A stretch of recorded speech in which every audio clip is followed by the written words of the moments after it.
트위터 버린 머스크, 또 화성카드 꺼내 쌍둥이 낳아 모두 9명.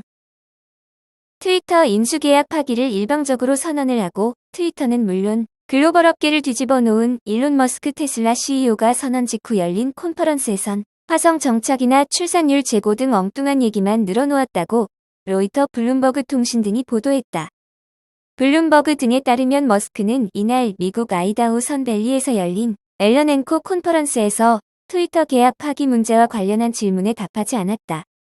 대신 그는 자신의 우주 탐사 기업 스페이스X가 표방하는 목표인 화성 이주에 대해 열변하며 대부분 시간을 할애했다고 로이터는 복수의 소식통을 인용해 보도했다.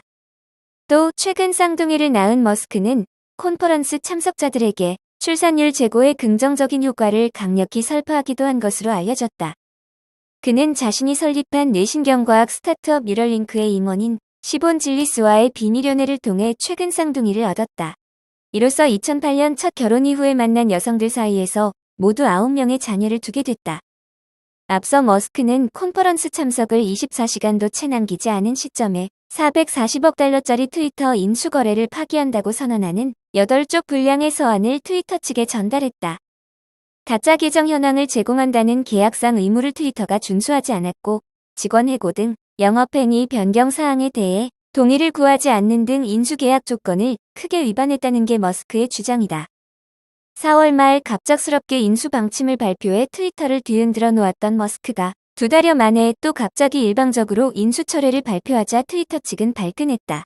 트위터는 즉각 소송 제기 방침을 밝히며 법정 공방을 예고했다.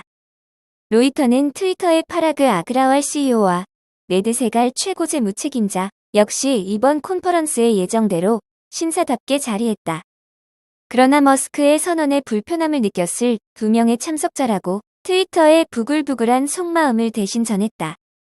트위터에서 스팸 발송에 악용되는 프로그램인 스팸봇 금지를 주장했던 머스크가 스팸봇을 옹호한 아그라왈에게 인분 모양 이모티콘을 보낸 게 두 사람 사이의 마지막 공개 메시지였다고 로이터는 덧붙였다. 선밸리 컨퍼런스는 미국 투자은행 앨런 앤 컴퍼니가 1983년부터 선밸리에서 주최해온 국제 비즈니스 회의다. 구글, 애플, 마이크로소프트 등 글로벌 미디어와 정보기술 업계의 거물이 주요 초청 대상자여서 억만장자 사교 클럽으로도 불린다. 애플워치 또 한 번 진화하나? 애플이 획득한 특허 뭐길래? 애플워치 측면 버튼에 지문인식 센서를 탑재하는 특허가 공개됐다.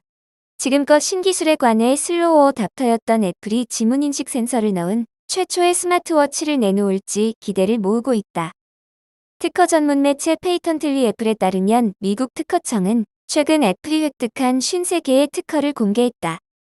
페이턴틀리 애플은 이중 지문인식 센서 관련 특허에 주목했다. 이 특허는 애플워치 측면 버튼에 지문인식 센서를 장착해 애플의 지문인식 보안 기술인 터치 아이디를 구현하는 것을 골자로 한다. 애플워치에는 디지털 크라운과 측면 버튼 등 2개 버튼이 있는데 홈화면 표시, 확대 축소, 스크롤 등 주된 조작은 디지털 크라운으로 한다. 측면 버튼은 애플리케이션을 모아놓은 도구를 불러오거나 전원 온오프, 애플페이 실행 등 상대적으로 맡은 역할이 적은데 지문인식 센서가 탑재되면 사용자 식별, 장치 잠금 해제, 거래 승인 등 보안 기능을 전담하게 된다. 특허가 공개되기 전에도 애플워치에 지문인식 센서가 도입된다는 소문은 줄곧 있었다. 예컨대 지난해 애플워치 7이 출시되기 전 일부 해외 매체는 차세대 애플워치에 디지털 크라운 혹은 디스플레이에 지문인식 센서가 탑재될 가능성이 있다고 보도했다. 이후 애플 소식에 정통한 블룸버그 통신 마크 거먼 기자가 시기상조라는 의견을 내비쳤는데 실제로 애플워치 7에 지문인식 센서가 적용되지 않았다. 한편 IT 전문 매체 폰아레나는 웨어러블 기기 중 지문인식 센서를 탑재하려고 누구도 시도하지 않았었다라며 애플의 특허를 반기면서도 몇 가지 문제점을 지적했다. 폰아레나는 스마트폰을 비롯해 지문인식 센서는 보통 홈 버튼에 통합돼 있는데 애플워치도 디지털 크라운에 넣는 것이 이치에 맞다라며 차세대 애플워치의 홈 버튼이 2개가 된다는 게 논리적으로 납득할 수 있는 설명이라고 전했다. 이어 애플이 삼성처럼 디스플레이에 지문인식 센서를 넣는 기능을 왜 개발하지 않는지 모르겠다라며 스마트워치가 결코 스마트폰처럼 주요 기기가 되지 않을 것이라고 보는 것 같다라고 꼬집었다. 그러면서 매일 수백 건의 특허가 출원되고 이 중 소수만 빛을 본다라며 애플은 애플워치에 지문인식 센서를 구현하지 않기로 할 수도 있고 완전히 다른 방법을 찾을 수도 있다라고 밝혔다. 샌들러, 마이크로소프트 목표 주가 하향. 월가의 금융회사 파이퍼 샌들러가 뉴욕 증시 대장주 마이크로소프트에 대한 목표 주가를 하향했다. 미국 경제방송 CNBC에 따르면 파이퍼 샌들러는 마이크로소프트의 목표 주가를 기존 $352에서 $312로 11%가량 낮췄다. 글로벌 달러화의 초강세에 따른 외환 손실이 다국적 기업인 마이크로소프트의 실적에 부정적인 영향을 미칠 것이라고 파이퍼 샌들러는 분석했다. 파이퍼 샌들러는 마이크로소프트의 회계연도 2023년 매출 전망치를 $33억 낮췄다. 또 주당 순이익 전망을 기존 $10.51에서 $10.3로 내렸다. 또 경기 침체 우려와 고물가 국면 속 기업과 개인들의 기술 통신 지출이 줄어들 수 있다고 평가했다. 앞서 마이크로소프트는 환율 변동이 자사의 실적 전망에 영향을 줄 수 있다면서 전망치를 낮춘 바 있다. 마이크로소프트의 주가는 올해 들어 약 20%가량 하락했다. 다만 파이퍼 샌들러는 마이크로소프트가 오라클 등 다른 경쟁사에 비해서는 우월적인 지위를 보유하고 있다고 평가했다. 파이퍼 샌들러는 마이크로소프트에 대한 시장 수익률 상회 의견을 유지했다. 이는 매수에 해당하는 투자 등급이다. 제2의 테슬라 리비안제 질주 시동. 2분기 출하 전분기 대비 264%. 제2의 테슬라라는 별명이 있는 미국 전기차 업체 리비안이 생산 차질 우려를 극복하고 출하량을 대폭 늘리고 있다. 리비안은 이날 2, 4분기 전기차 생산량이 4,401대, 출하는 4,467대를 기록했다고 밝혔다. 1, 4분기 생산 대수는 2,553대, 출하는 1,227대였다. 생산은 전분기를 기준으로 2배 가까운 72%, 출하는 3배가 넘는 264% 폭증했다. 리비안은 올해 25,000대 생산 목표 달성이 가능할 것으로 낙관했다. CNBC 등 외신에 따르면 리비안은 전기 픽업 트럭 R1T, 전기 스포츠 유틸리티 차량 R1S를 4,401대 생산했고 같은 기간 고객들에게 4,467대를 인도했다고 밝혔다. 다만 모델별로 구분해 생산 출하 통계를 공개하지는 않았다. 리비안은 지난해 돌풍을 일으켰다. 지난해 11월 12일 기업 공개 당시 올해 생산 목표치로 5만 대를 제시했다. 당시 리비안은 $78의 공모가가 정해졌고 약 일주일 뒤인 16일 주가가 $179.47를 기록하며 사상 최고치를 찍기도 했다. 주가 폭등세는 올 들어 폭락세로 돌변했다. 리비안 주가 폭락을 가속화시킨 악재는 3월에 나왔다. 리비안은 실적 발표에서 올해 생산 목표를 IPO 당시 제시했던 5만 대의 절반 수준인 25,000대로 낮췄다. 시장에서는 이마저도 달성하기 어려울 것이란 전망이 지배적이었다. 팬데믹 이후 자동차 업계를 압박하고 있는 반도체 대란이 누그러지지 않고 있는 데다 러시아가 2월 24일 우크라이나를 침공한 이후 반도체를 비롯한 부품 공급 차질이 심화한 탓이다. 리비안은 그러나 이날 분기 생산 통계를 발표하면서 25,000대 달성이 가능하다는 자신감을 내보였다. 리비안은 아울러 전기 픽업 트럭 시장에서 미 최대 픽업 트럭 업체인 포드 자동차를 제친 것으로 확인됐다. 포드가 5일 발표한 생산 통계에 따르면 포드는 6월 F-150 라이트닝 전기 픽업 트럭을 1,837대 판매했다.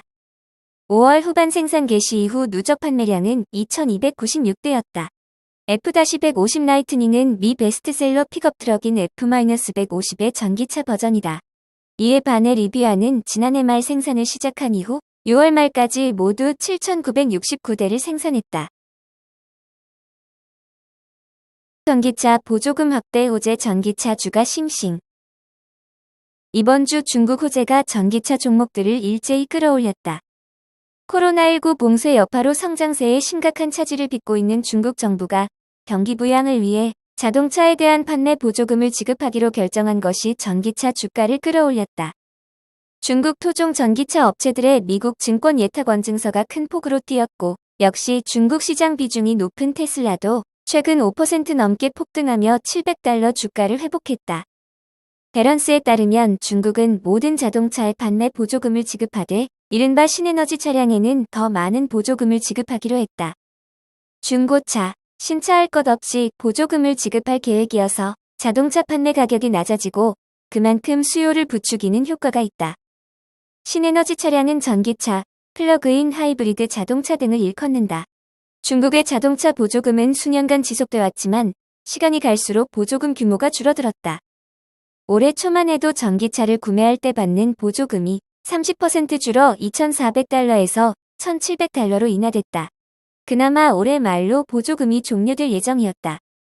중국 상무부는 그러나 이날 전기차와 플러그인 하이브리드 등 신에너지 차량 보조금 지급 기간을 연장하기로 했다.